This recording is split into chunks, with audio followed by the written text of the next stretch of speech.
श्री सतगुरु महाराज की जय। बोलो श्री प्राणनाथ प्यारे की जय। धनी देव चंद्र जी की जागनी, धनी देव चंद्र जी की जागनी। सुंदर सात जगाया बहु तेरा, एक दीपी बंदर के साथी, एक दीपी बंदर के साथी। जय राम भाई कंसारा, धनी देव चंद्र जी की जागनी। पहचान के आए चरणों में, तेज तारतम पाया वचनों में, तेज तारतम पाया वचनों में। उठ जाग खड़ी हुई आतम, उठ जाग खड़ी हुई आतम। जहाँ धामी अखंड है न्यारा, उठ जाग खड़ी हुई आतम। जहाँ धामी अखंड है न्यारा, धनी देव चंद्र जी की जागनी। हुए पर्दे में सतगुरु धनी जी, माया में खो गए सब साथी। हुए पर्दे में सतगुरु धनी जी, माया में खो गए सब साथी। ब्रिज रास धाम लीला को, ब्रिज रास धाम लीला को, पल भर में सभी ने बिसारा। ब्रिज रास धाम लीला को, पल भर में सभी ने बिसारा। धनी देव चंद्र जी की जागनी। सुंदर सात जगाया बहु तेरा, एक दीपी बंदर के साथी। जय राम भाई कंसारा, धनी देव चंद्र जी की जागनी। चले प्राणनाथ जी ही जगाने, चले प्राणनाथ जी ही जगाने। सात सन्मंदियों को बुलाने, सात सन्मंदियों को बुलाने। सबसे पहले दीपी बंदर में, सबसे पहले दीपी बंदर में। जय राम भाई को पुकारा, सबसे पहले दीपी बंदर में। जाके जय राम भाई को पुकारा, धनी देव चंद्र जी की जागनी। सुंदर सात जगाया बहु तेरा, एक दीपी बंदर के साथी। जय राम भाई कंसारा, धनी देव चंद्र जी की जागनी। बोलो श्री सतगुरु महाराज की जय। बोलो श्री प्राणनाथ प्यारे की जय। प्रणाम जी। प्रणाम जी सुंदर, प्रणाम जी। बहुत अच्छा भाव सुंदर साथ जी। आपके चरणों में कोटि कोटि प्रेम प्रणाम जी। मैं ना क्या करूँ दीदी आपके चरणों में। क्यों? सुंदर साथ के हृदय में दान देने के चरणों में ही प्रणाम हुआ ना। हम सब हाँ जी। हम सब रूह बराबर है।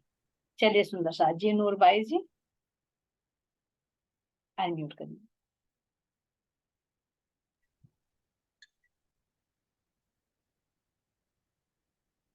श्री सतगुरु महाराज की जय। बोलो श्री प्राणनाथ प्यारे की जय। सुंदर साहब जी, पहले एक चीज क्लियर करना चाहूंगी मैं। जो अभी वर्णन आया है ना कि देवचंद जी महाराज जी का जो धाम गमन हुआ था, वो भादो मास की चतुर्दशी को हुआ है ना, जो आज के दिन है अनंत चतुर्दशी। और फिर उसके बाद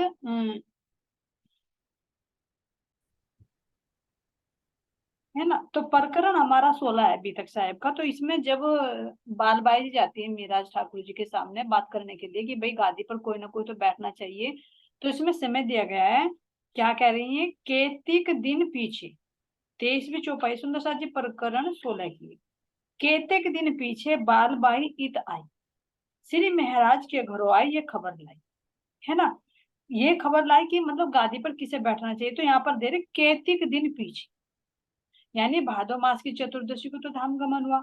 अब कुछ दिन पीछे, तो कुछ दिन पीछे की बात कर रहे हैं सुंदर साथ जी, तो कितना समय हुआ यहाँ पर? अब प्रकरण 17 की पहली ही चौपाई है सुंदर साथ जी, क्या कह रही है? संवत 1772 आसो महीने में सब साथ को खबर पहुंची श्री महाराज से, है ना। तो महाराज के माध्यम से सब सुंदर साथ को क्या खबर पहुंची कि श्री बिहारी जी को गादी पर विराजमान किया गया है। तो अब कौन सा महीना दे रहे हैं इसमें? विक्रम संवत तो 1712 ही है, लेकिन आसुज यानी आश्विन का महीना है, तो भादवे में धाम गमन हुआ। और असोज जो आश्विन आता है अगला ही महीना, यानी अगले ही महीने में गादी पर बैठा दिया गया। तो इसलिए कह रहे संवत 1772 आसो महीने में सब साथ को खबर पहुंची श्री महाराज से। क्या खबर पहुंची है? कि सबसो चर्चा करके चित्त को दिया मरोर, तुम आए सब सेजदा करो कर खंडनी कहिया जोर। तो इस तरह से सुंदर साथ को राजी किया सुंदर साथ जी। तो आश्विन का महीना दिया गया है, और एक्यूरेट तो नहीं दिया गया कि कौन से महीने में बैठाया गया, लेकिन यहाँ पर सूचना जो दी गई है तो वो आश्विन का महीना दिया गया। विक्रम संवत 1712 ही है, यानी कुछ दिन के बाद ही गादी पर बैठा दी गई थी बिहारी जी। साल वो था। चलिए सुनिए साथ जी, अब आगे ले लीजिए नूरबाई जी आपके जो प्रश्न है। प्रणाम जी। प्रणाम जी। देह त्याग से पहले फूलबाई जी ने श्री प्राणनाथ जी से क्या प्रार्थना की? देह त्याग से पहले फूलबाई जी ने श्री प्राणनाथ जी से अपनी क्या इच्छा व्यक्त की थी? रुकावट तो में नहीं बनी कि भाई तुम मुझे क्यों छोड़ रहे हो अपने धर्म के लिए, लेकिन एक इच्छा उन्होंने जाहिर की थी। वो कौन सी इच्छा थी? प्रणाम जी सुनो साथ जी, कि जब मेरा अंतिम संस्कार होगा तो मेरी रात में अपने चरण कमल डाल दियो। मैं ये आखिरी इच्छा ही है मेरी। बिल्कुल सही, बिल्कुल सही है, बिल्कुल सही। प्रणाम जी। ठीक है नूर भाई जी। हाँ जी। ठीक है, आप आगे ले लीजिए। बिहारी जी के गद्दी पर विराजमान होने पर सुंदरता खुश क्यों नहीं था? बिहारी जी के गद्दी पर बैठने के कारण सुंदर साथ क्यों खुश नहीं थे? बोली सखी जी, आप बताओगे? हाँ प्रणाम जी। क्योंकि उन्हें ज्ञान, इतना ज्ञान तो नहीं था बिहारी जी को, वे जी जागृत तो नहीं थे ना, तो इसलिए सुंदर साथ उनसे मतलब खुश नहीं थे। जी। और स्वयं फिर देवचंद जी भी कह के गए थे कि मैं इंद्रावती जी के धाम हृदय में बैठकर जागनी करूंगा, इंद्रावती के माध्यम से जागनी। उन्होंने ये नहीं हाँ जी। कहा कि बिहारी जी के माध्यम से होगी। तो इसलिए जो वास्तविकता मिलती थी श्री प्राणनाथ जी के माध्यम से मिलती थी, ना कि बिहारी जी की। जो चर्चा भी करते थे तो कुछ बाहर की जोड़ देते थे, कुछ देवचंद जी से सुना हुआ जोड़ देते थे, हाँ, तो आत्मा को हाँ जी, हाँ जी। संतुष्टि थी। संतुष्टि नहीं मिला थी सुंदर साथ जी। हाँ। और फिर उनका दूसरा कारण उनका व्यवहार भी सही नहीं था। व्यवहार भी अलग था, हाँ जी। हम्म थोड़ा मतलब लालची थे वे। जी। लालची थे। और आपने लिखा हो नूर भाई जी, आप बताइए, क्लियर करिए। किसी और सुंदर साथ के अंदर कोई भाव है वो बताओ। वो क्योंकि जागनिक कार्य के भारत श्री देवचंद जी ने श्री प्राणनाथ जी को सौंपा और मेहराज के तन से ही जागृत कल्याण होना था। जी बिल्कुल सही। जागने का जो कार्य होना था वो मेराज ठाकुर के माध्यम से ही हुआ। होना था, हाँ जी। बिल्कुल। और गद्दी पर इसलिए बिठाया गया क्योंकि वे पुत्र थे ना, श्री जाहिर देवचंद्र जी के। जाहिरा पुत्र, जो यहाँ पे वैष्णवों का होता है ना, वैष्णव संप्रदाय का बोलबाला था उस समय। तो यहाँ पर ये प्रथा थी कि पिता का पुत्र ही गादी पर बैठता था। तो उसी हाँ जी। परंपरा को निभाते हुए बालबाई जी ने कहा था कि अगर देखा जाए लौकिक संबंध से तो महाराज ठाकुर बैठने चाहिए, है ना। जी जी। तो यो थी परवाइयों की, मतलब वैष्णवों की देखा देखी में कि भाई उनका पुत्र होने के कारण उनको गादी पर बैठना चाहिए। लेकिन महाराज जी इस परंपरा में थोड़े बंधे हुए। वो तो एक नजरी पुत्र जो प्राणनाथ जी थे उनको वो गादी देनी थी। ठीक है सुंदर।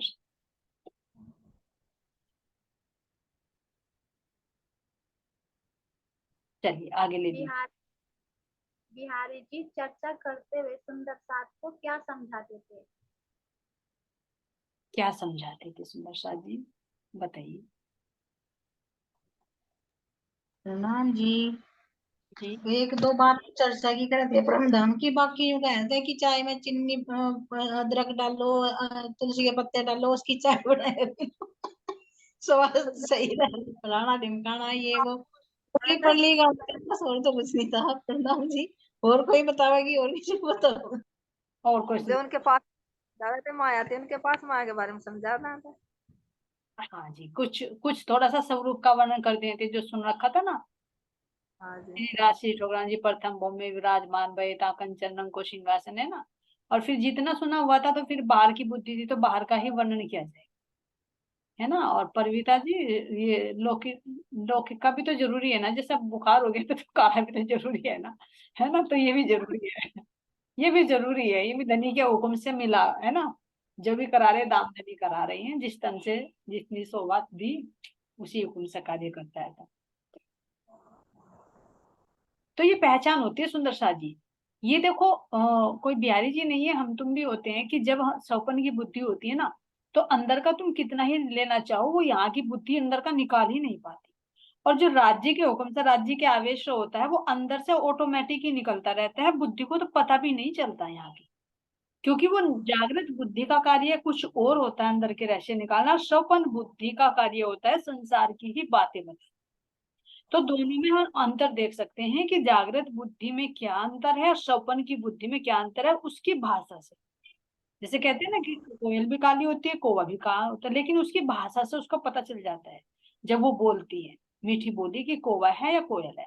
इसी तरह से कोई भी हो, चाहे हम ही क्यों ना हो सुंदर साथ जी, वाणी से ही पता चल जाता है कि स्वप्न की बुद्धि से कार्य कर रही है या इनके अंदर जागृत बुद्धि कार्य कर रही है। वाणी से उसकी पहचान हो जाती है। तो इस तरह से स्वप्न की बुद्धि होने के कारण बिहारी जी कुछ सुनी हुई चर्चा को ले लेते थे और कुछ फिर बाहर के बातों को पकड़ लेते थे। लेकिन जब श्री जी चर्चा करते थे उनके अंदर जागृत बुद्धि ने प्रवेश कर दिया था, तो वे परम धाम की आनंददायी बुद्धि बताते थे, जिससे सुंदर साथ को बहुत आनंद का अनुभूति होती थी। ये तो वाणी से पता चल जाए। जैसे हम भी हैं, अगर हम संसार जैसे हम ही सुंदर साथ हैं, तो लेकिन हम माया से जुड़े रहे तो दूसरा सुंदर साथ जागृत हमारे सामने आ जाए तो माया की लिगड़ेगी हमारे से, तो अकेले पहचान जाएगा तो फिलहाल माया में। माया में तुरंत पहचान हो जाएगी। आप कहाँ पर्दे के पीछे से बोल रहे हो, आप सामने को हो जाओ सुंदर साथ। यही व्यक्ति है उसके पास ही। ये तन छूट जाएगा फिर तन भी नहीं दिखाई देगा, ये अभी देख लो इसको, परम धाम में जाके हाँ। बात करेंगे बस कि ऐसा तन था। ये भी राज जी ने विशेष चुना है। चलिए। श्री फूलबाई जी ने निष्कासित होने के बाद तन त्याग दिया था। कितने दिन बाद त्याग दिया था? कितने दिन बाद त्यागा था? जब भी श्री जी ने उनको छोड़ दिया था, हाँ? कह दिया था भाई मैं तो अपने धर्म को ही, अपने सतगुरु के ही आज्ञा पालन करके सुंदर साथ का साथ नहीं छोड़ सकता। तो कितने समय के बाद फूलबाई जी ने अपना देह त्याग की थी? 6 महीने बाद छह तो त्याग गया था ना। जी जी बिल्कुल सही बताइए बोली सखी जी, 6 महीने तक उन्होंने अंजल त्याग दिया था। और किस तरह से फिर वे पीढ़े में तड़पती रही और फिर एक दिन उन्होंने अपना शरीर छोड़ दी थी।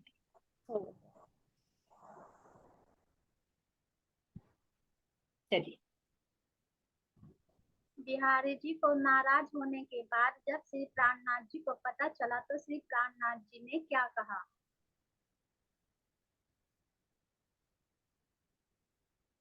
एक बार वो रिपीट कर दूं।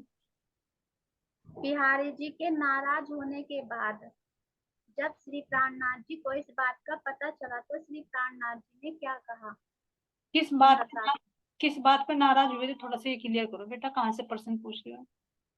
ये जब ये सुंदर साथ को कहा था ना, जब बिहारी जी नाराज हो गए थे कि जब जो भी निष्कासित करे थे वे खाना प्राणनाथ खवा जी दिया के था। पास चले जाते हैं कि भाई वो तो सबको शरण दे रहा, तो इस बात से भी तो नाराज हुए थे बिहारी जी। तो हाँ, फिर तो फिर श्री प्राणनाथ जी ने ये कहा था, चाहे बिहारी जी नाराज हो चाहे सारी दुनिया नाराज हो। कोई बता दे। क्वेश्चन का कोई कर दे, कोई बात नहीं, कर दे क्लियर, कर दे, हम तो क्लियर कर दे, राज्य महाराज के करवा देते हैं। वो कहा कि कोई लूला पंगला कैसा भी सुंदर साथ हो, इंद्रावती उसका हाथ नहीं छोड़ने की। और ये अच्छी बात है, सवाल पूछते पूछते जवाब भी देता है। पता नहीं चलता ना, राज्य करवा देते हैं कि मेरे सुंदर साथ की समझ में नहीं आता, तेरे मुंह से बुझवा दूंगा।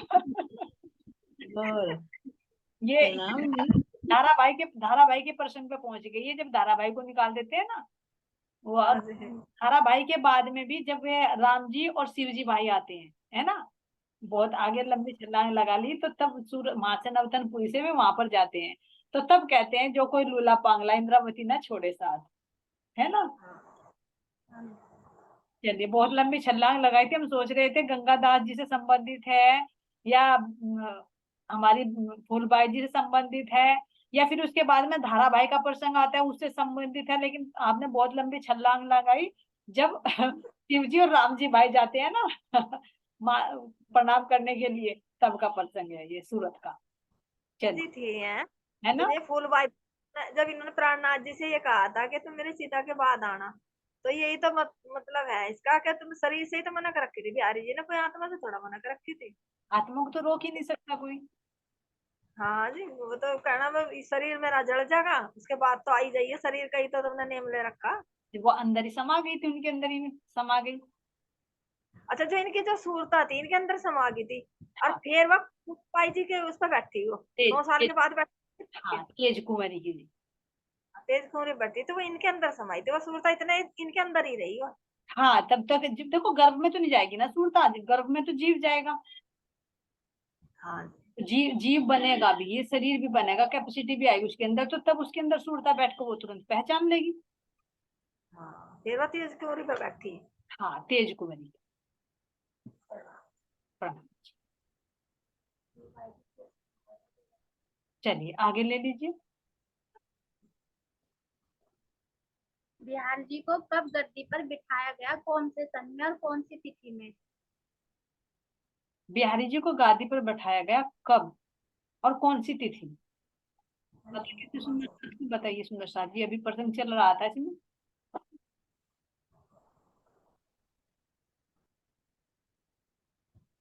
परविता जी, हाँ हाँ बताइए, अनीता जी आप अनम्यूट कर सकते हैं।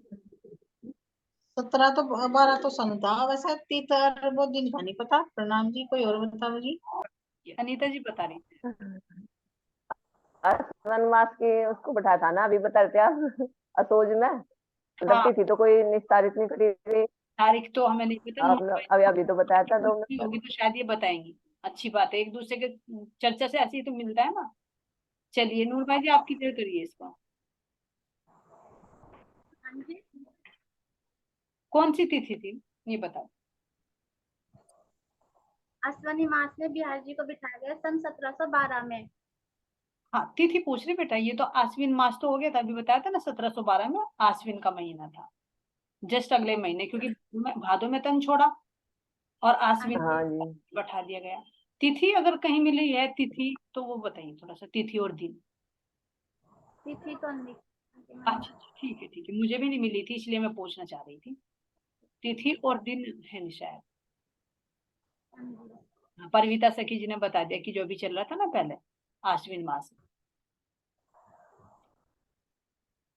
चलिए ठीक है, आगे ले लीजिए।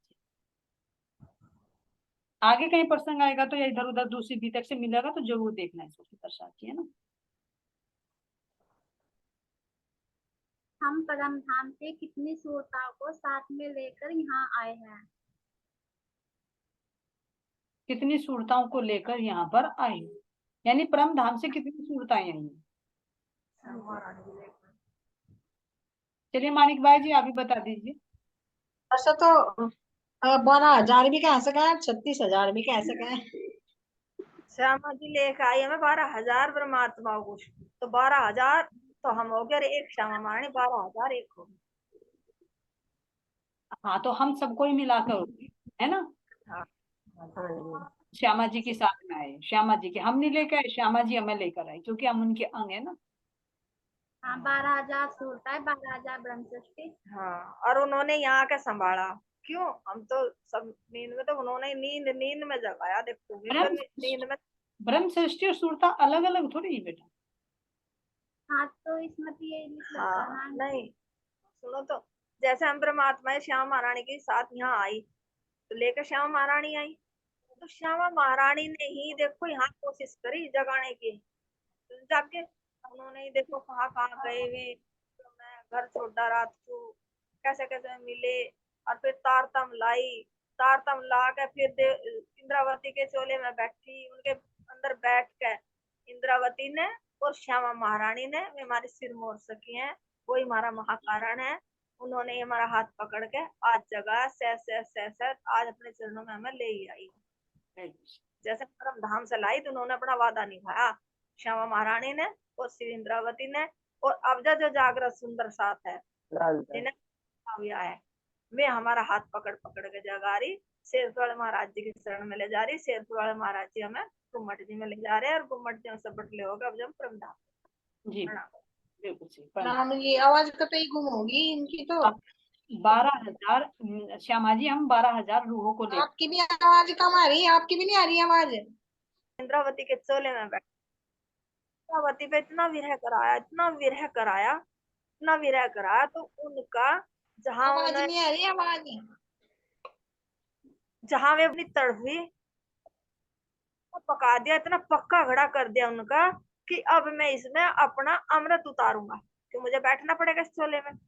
तो जिस टाइम वे बैठे और उन्होंने वहां से जब उन पर प्रकाश वाणी उतरी तेल में, तो जो उनके तो अंदर उतर रही थी, वे तो महाकारण थी, साक्षात राज जी थे।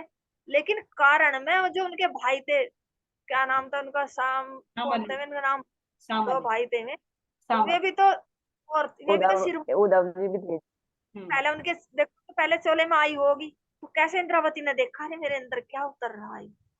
फिर उनके मुख पर आई होगी, फिर मुख से उन्होंने बाहर शब्द निकाले होंगे, फिर बाहर जो शब्द निकाले जो उनके भाइयों ने वे सुने, तो उन्होंने, अरे ये क्या अनमोल खजाना उतारा। हम तो ये सोच रहे थे भाई ये काम इंसान है, ये तो कोई परमात्मा की देन है इसके तो अंदर।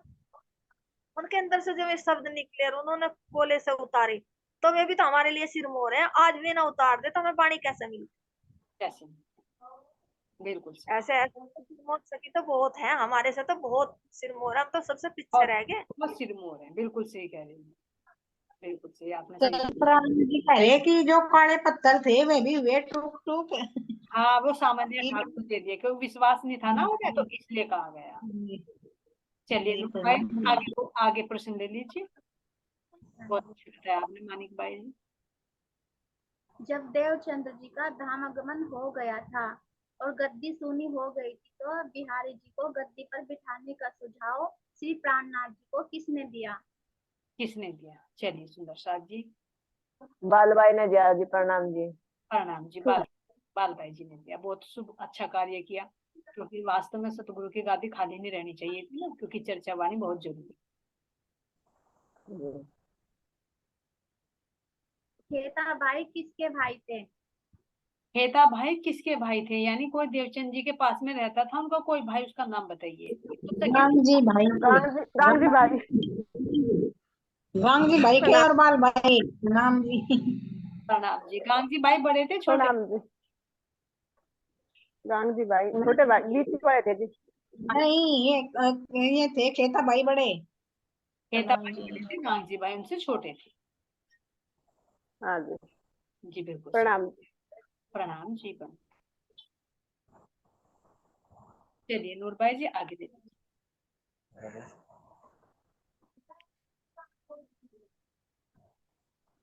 वे कौन थे जो भागवत के प्रधान, वे कौन थे जिसने 40 प्रश्नों के उत्तर प्राणनाथ जी के पास लेकर आए थे। 40 प्रश्नों के जवाब, ये कहाँ से संबंधित, कौन से उनसे से संबंधित है सुंदर साथ जी? ये सूरत पहुंच गए क्या? बी तक में से तो हाँ, बी तक में से तो है। उसे दर्शन दे रहे थे। जो थैला भर के पैसे लेता होता, जो मुट्ठी में लेकर होता, उसे कहते बस वापसी तो नहीं है उनकी आत्मा। सही बात है, जो धन ब्रह्म धाम की आत्मा है वो तो धनवान है ना, क्योंकि उनके पास अखंड का धन है ना। और जो जीव है वो यहाँ धनवान है। धामधनी के दर्शन किसको होंगे? धामधनी के दर्शन किस, जो धनवान होगी, जो परम धाम की संपदा को अपने दिल में रखेगी, धामधनी उनको दर्शन देंगे, है ना। हाँ जी। अच्छा सुंदर साथ जी, प्रणाम आपको। जो ये बिहारी जी थे, जो इन्होंने जो इन्हों कह दे भाई ये तो पैसे ले हैं और जब तारतम दे हैं, तो ये कोई ब्रह्मात्माओं ने थोड़ा करा है यो काम। ये तो जो ब्रह्मात्माओं ने मूल मिलाव में राज्य से कहा था, हे राज्य हमें वहां ले चलो, उन्होंने कहा था वहां ना जो तुम्हारे लायक दुनिया नहीं है। तो यो तो ब्रह्मात्मा आई थी तो देखने के लिए, यो नाटक खेल के बताया फिर उन्होंने अकियो ऐसा थारा संसार है, बिना पैसे के वहां कोई नहीं कागज, बिहारी जी की कोई दोष नहीं, बिहारी जी को तो सौंपा गया अब तुझे ऐसा नाटक दूंगा। तो बिहारी जी ने तो मुझको देखो यहाँ हाँ रोल मिला है। पैसे की दुनिया है, हर चीज पैसे से, मतलब पैसा दो तमाशा देखो, पहले भाई पैसा दो, राम का नाम भी जब ही मिलेगा। लेकिन तो राम धामधनी ने नहीं कहा राम कि मैं पैसे से मिलूंगा। ध्यान देना, धामधनी ने नहीं कहा कि मैं पैसे से मिलूंगा। ये मतलब ही नहीं मेरा, कह सुनो, हाँ, धनी जी ने तो तमाशा दिखाया एक, वहां से जाके वहां के गुरु बिना पैसे के नहीं करते, तो वो बिहारी जी ने खेला यहाँ। ये बिल्कुल सही कह रहे, मैं भी यही कहना चाह रही हूँ कि माया की चीज तो पैसे से मिल जाएगी, लेकिन अगर तुम हाँ धामधनी ये को पैसे से खरीदना चाहो तो धामधनी नहीं मिलेंगे पैसे से। हाँ जी। अब देखो जब हम परम धाम में जैसे हम हैं, हम ही देखो, हमें क्या बताया जाकर तेरे में तो भूत क्रोध था, ये वो बिहारी जी में दे, बिहारी जी ने तो वो खिल्ला बताया जो वहां से, तो अब खेल के तो बताया वहां से, जब तो वहां हंसी करके होगी, करके बताया। करके बताया। यानी उनका दोष कुछ नहीं, उन्होंने तो सिर्फ कुछ दो दो जगह इंद्रावती जगह है, अब हमें जगा रहे, डबल काम करा हमारे से। हाँ, हाँ लेकिन इसे इससे अलर्ट हमें ये होना चाहिए, इसका हम निगेटिव भी ले सकते हैं सुंदर साथ जी, ध्यान देना। ये तो सही कहा कि किसी का कोई दोष नहीं, धामधनी के हुक्म से ही हो रहा है, क्योंकि बिहारी जी को जो रोल दिया गया वो रोल कर रहे हैं, इंद्रावती जी को जो रोल दिया वो दिया, क्योंकि हम पॉजिटिव में जी देखेंगे। खुद इंद्रावती जी ने भी कहा, हे रतनबाई तू धन है मेरे लिए, धन्यवाद तेरा कि तूने मुझे जो कष्ट दिए ताकि मैं धामधनी की तरफ को बढ़ सकूं। लेकिन सुंदर साथ जी, अगर हमारे पे ये प्रसंग आए, हम ये सोचे कि जो हम कुछ गलत कर रहे हैं तो धामधनी के हुक्म से हो रहा है, ऐसा नहीं करना चाहिए। हमें विवेक होना चाहिए कि क्या करना क्या नहीं करना। अब तो समझ आ गई ना, देख के परमात्मा को, भाई उन्होंने खेला, उन्होंने तो बताया हमें कैसा नहीं करना चाहिए। ऐसा नहीं करना चाहिए, है ना। और जो होना होता है तो धामधनी के हुक्म से वो विनाश काले विपरीत बुद्धि, वो बुद्धि ऐसी ही होती चली जाती है जब धामधनी का हुक्म होता है। लेकिन हमें जब कोई जागृत कर रहा है तो थोड़ा विवेक भी हमें करना चाहिए, क्योंकि बुद्धि दी ना तो जागृत बुद्धि हर सुंदर साथ के पास में है। जागृत वो तो ऐसा विवेक करना वो तो चाहिए। ऐसा तो भाई जैसे तुम हो, हम है, परमात्मा से जुड़े, और हमारे से जुड़ते जुड़ते भी कोई बुरा काम हो जाए, वो उसका हुक्म है।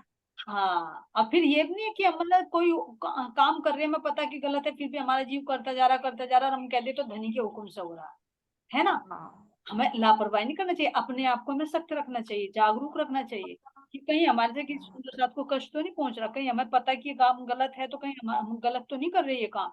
अब कहने लगे कि धनी के हुक्म से हो रहा, तो हम कहने लगे भाई पैसा हम भी लेने लगे, ये तो धनी के हुक्म से हो रहा नहीं, हमें सही और गलत का विवेक करना चाहिए। हाँ, जब भी तो होने लगा, जब तो रुकने लगे। हाँ, यही प्रणाम। करना चाहिए। चलिए नूर भाई जी आगे। श्री प्राणनाथ जी ने ऐसा निर्णय क्यों लेते हैं कि अपने किसी भी सुंदर साथ को बिहारी जी के पास जाने से रोकते हैं? एक बार और रिपीट कर दो। श्री प्राणनाथ जी ऐसा निर्णय क्यों लेते हैं कि सुंदर साथ को बिहारी जी के पास जाने से रोकते हैं? ये सूरत का प्रसंग है सुंदर साथ जी, बोली सखी जी आप बताओगे। सूरत का प्रसंग है, हर बार तो श्री जी भेज देते उनको पास में कि भाई तुम जाओ नौतनपुरी और बिहारी जी के दर्शन करके आओ, है ना। लेकिन एक समय ऐसा आया कि उन्होंने जाने से मना कर दिया। किस सुंदर साथ को सबसे पहले मना किया था और क्यों किया था? प्रणाम जी। वो लालदास जी थे, जी। उन्हें जाने को मना हाँ किया जी, था कि वहां नहीं जाना, अब तो यही यही साक्षात अब धामधनी यही आत्मा है। की जाग। क्यों मना किया था? अनीता अनीता जी पूरा करेंगे इसको। अनीता जी आप बताइए क्यों मना किया था? प्रणाम जी। प्रणाम जी, वे ऐसा कहते थे, मतलब भाई वहां से ज्ञान पूरा नहीं मिला था उन्होंने, मतलब कहीं वे बताए थे अब लंगड़े को, बांझ को, मतलब ऐसे वे रखे थे उन्होंने प्रसंग। अब भाई ऐसे ऐसे सुंदर साथ को जागने नहीं देती, तारतम्य नहीं देना, तो इसलिए उन्होंने मना कर दिया था। कह लगे वहां नहीं जाना, यही दामदनी की गद्दी है, यही आप सही उस पर आ गई सतगुरु महाराज का। प्रणाम जी। प्रणाम जी। बोले सके जी आप क्लियर करोगे और सही बताया आपने। मैं जैसे थोड़े वैसे आते पंख से, और एक विधवा भी है कि ना, विधवाओं को भी मतलब मंत्र देने को मना करे थे ये देवचंद बिहारी जी। हाँ सुंदर साध को मतलब जो वैसे आवे थे ना, जिनमें कुछ कमी थी, तो उन्हें मतलब मंत्र देने को मना करे थे बिहारी जी, निकाल देते। निकाल देते हैं।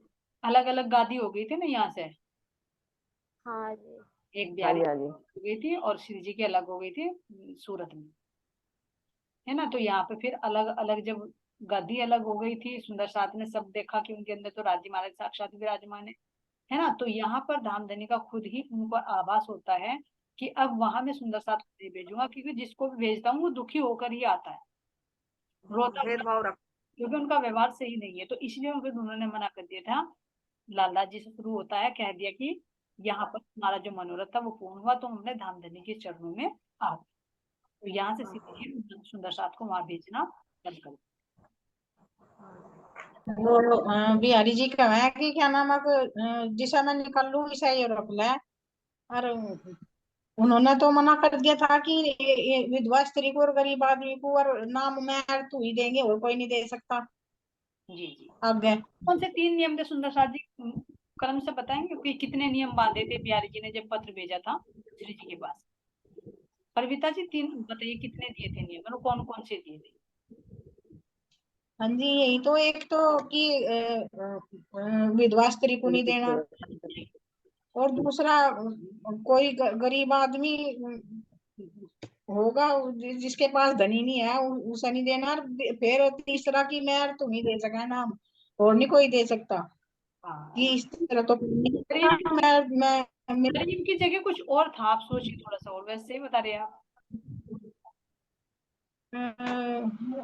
मुझे ध्यान नहीं है कुछ, तो सुंदर साथ और कोई सकी बताओगी। मुझे प्रणाम तो जी। कुछ न ध्यान। प्रणाम जी। प्रणाम जी। प्रणाम जी। जी उसने 3 बात कही थी जी, कि एक तो जो नीची जात के इंसान है उनको तारतम्य देना, जी जी।